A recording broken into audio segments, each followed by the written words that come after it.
Today we will look about importance of zinc in common cold.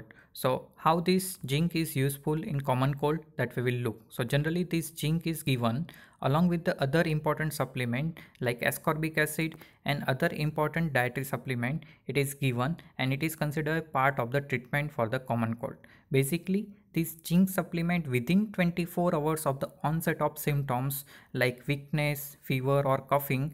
So within 24 hours of that symptoms, if it is given, it has shown to reduce the duration of these symptoms by about 1 day in adults. Further, when this zinc is given, there is also one thing is noticed, there is a particular bed taste and nausea is observed, particularly when zinc syrup is given. Sometimes metallic taste is also observed when this zinc is given, mostly in the syrup form. Further, the most common virus that is related to this common cold, that is rhinovirus, and that is considered the most common viral pathogen in human and predominant cause of the common cold.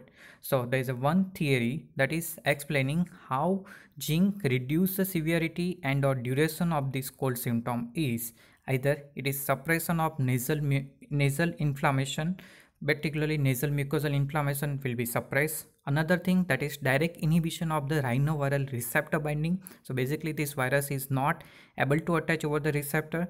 Or one more thing, rhinoviral replication in the nasal mucosa that can be inhibited. So this either of one mechanism and or altogether mechanism basically helping to reduce viral or common cold infection in this presence of the zinc.